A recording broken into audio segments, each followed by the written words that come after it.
Welcome to the Undivided Podcast with Dr. Chris Crain. Dr. Crain is the Executive Director of the Birmingham Metro Baptist Association. The BMBA exists with the mission to encourage, equip, and engage the community for the glory of God.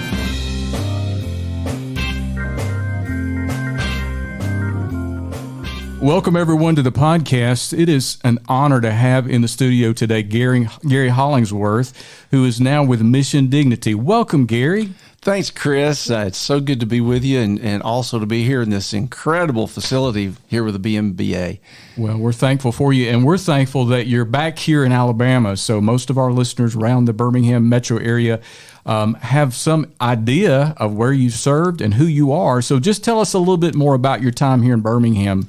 Well, it was a joy and a privilege to serve as pastor of First Baptist Church, Trussville, for nearly 10 years. And we left here, about 18 years ago or so now. And we kind of knew we might come back here one day. And that day has come. So we're back and also have rejoined and now members at First Baptist and love Buddy Champion. And he's my pastor now. So we're just delighted to be back in the area. Well, welcome home. That's certainly heartfelt from us here at the Birmingham Metro Baptist Association, Gary.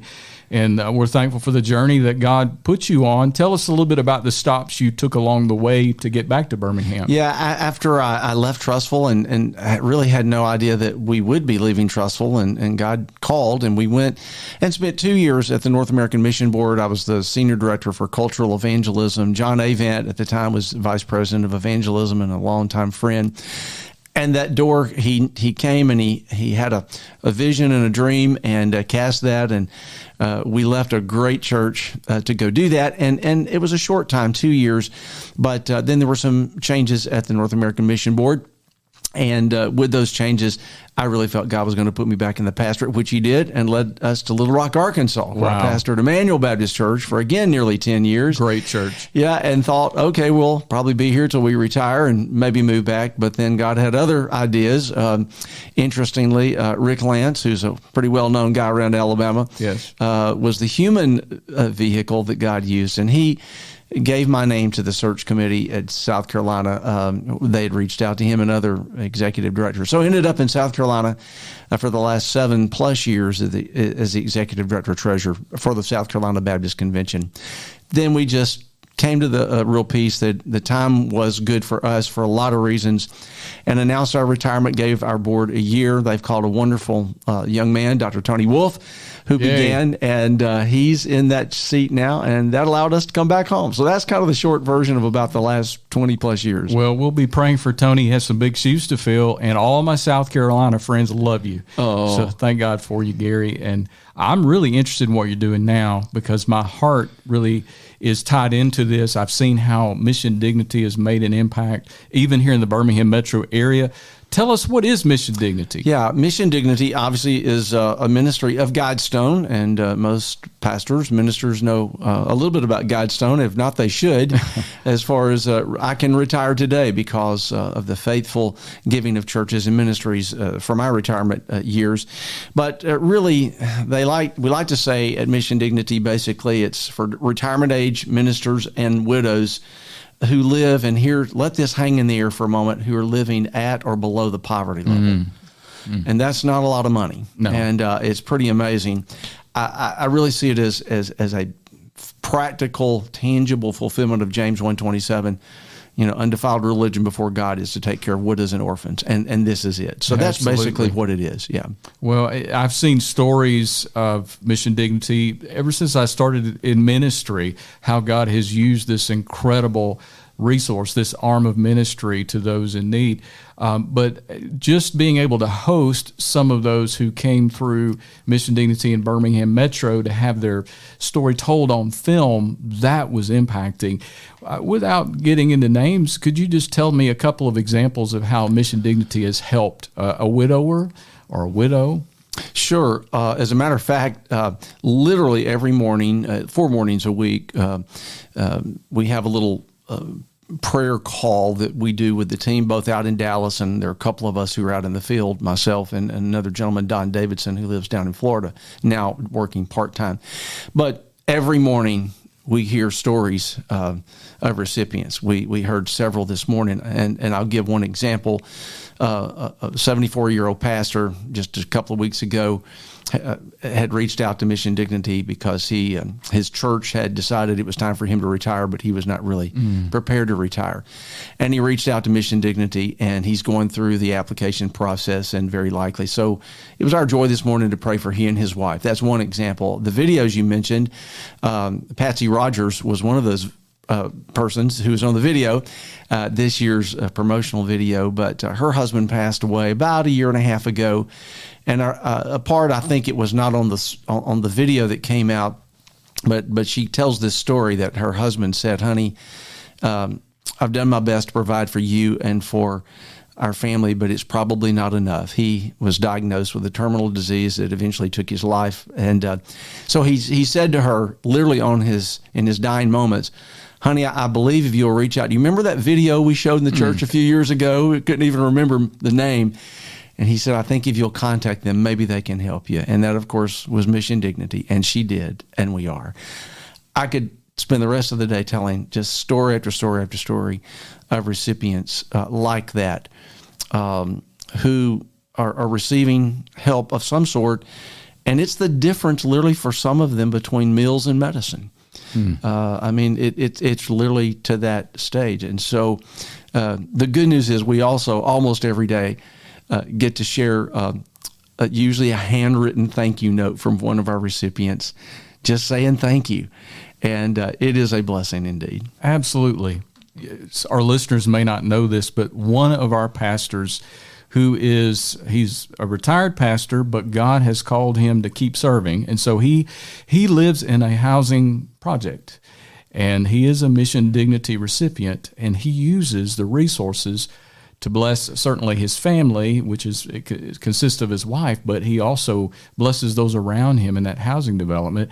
And he has started a food ministry, clothes closet, and worship right there. And Mission Dignity has served him, even though he has served in small places that couldn't afford to pay him much of a living, much less retirement. So I want to thank you for serving not only our retired pastors, but one who, in his own way, is continuing to serve. It's amazing. And you know, Chris, that's a great point, because a large majority of them, again, it's not that they're destitute and they can't serve anymore.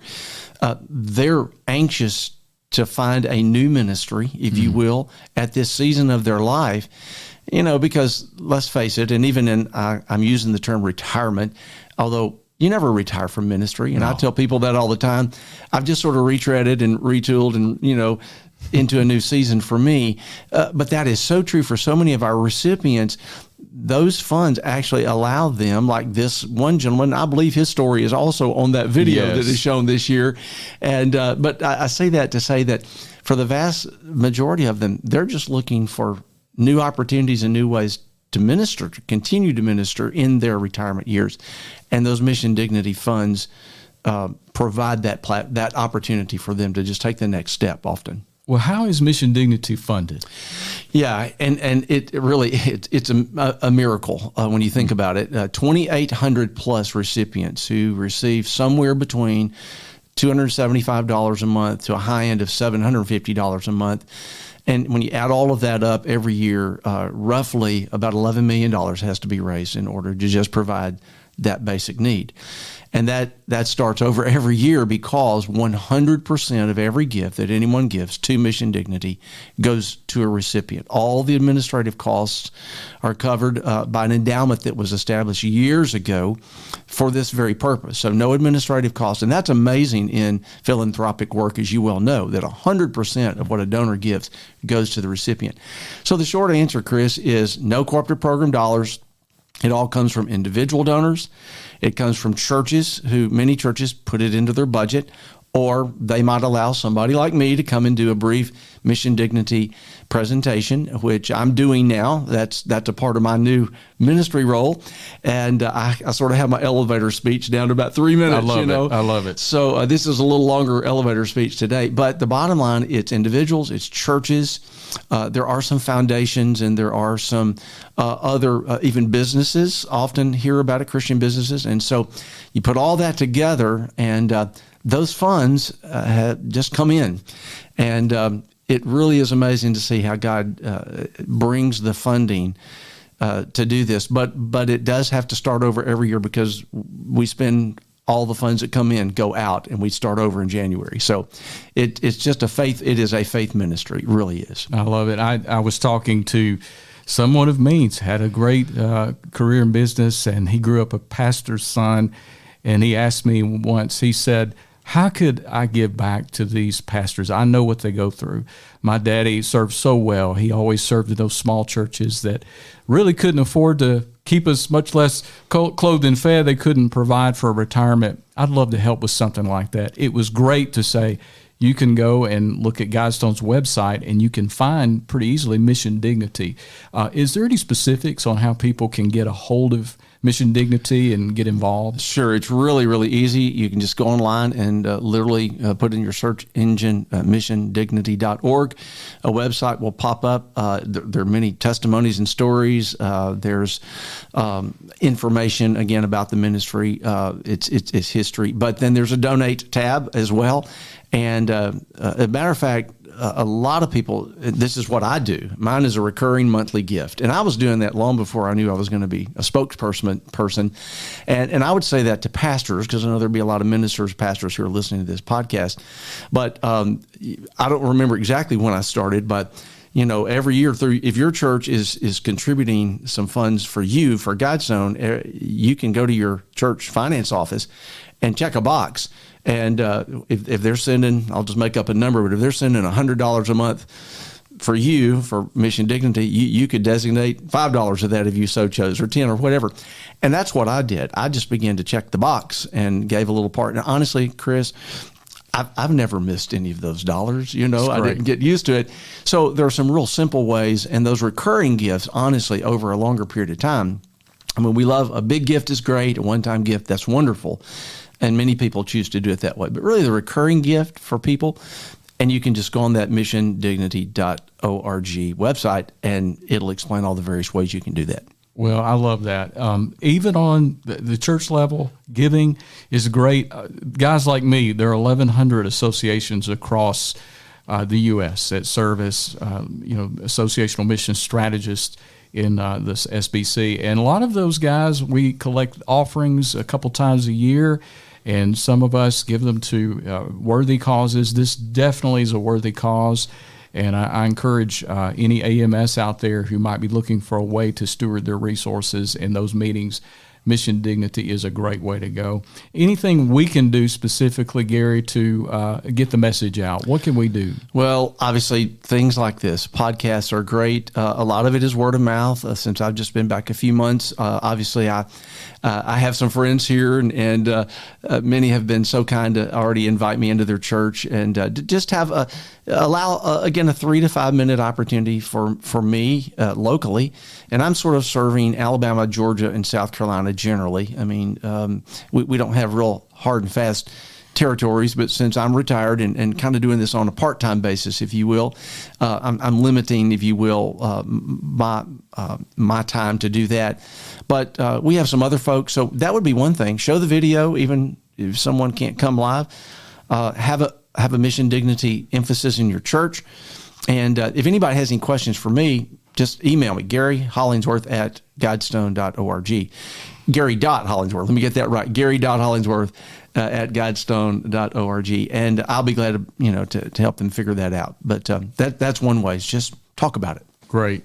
Well, we'll put that in the show notes so that everyone out there can get a hold of you. Gary, thank you so much for being with me today. Could I mention before, I know time is of the essence, but I just thought of one quick thing that a lot of people don't know. There's actually a second fund that has been established, and it's called the Hawkins Emergency Grant Fund, named after Dr. O.S. Hawkins and his wife, Susie. And that is actually going to be a corpus of funds. There are already some that have been donated.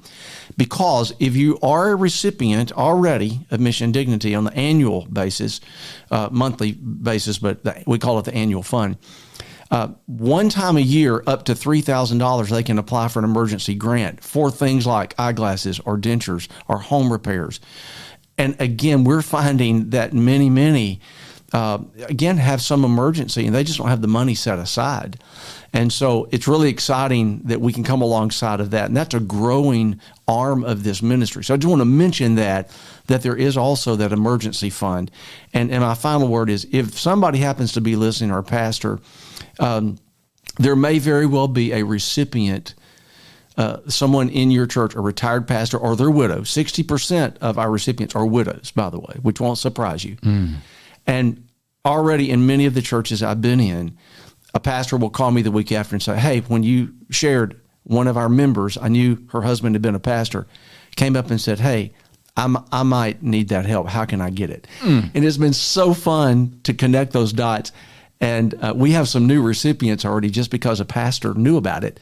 And it's not always just giving, it's also receiving as well. So those are some additional things, just tidbits that I'm still learning about as well. Wonderful. Well, thank you so much for your time, Gary. And we look forward to seeing what God does through you and what he continues to do through Mission Dignity. Thank you. Thank you, Chris.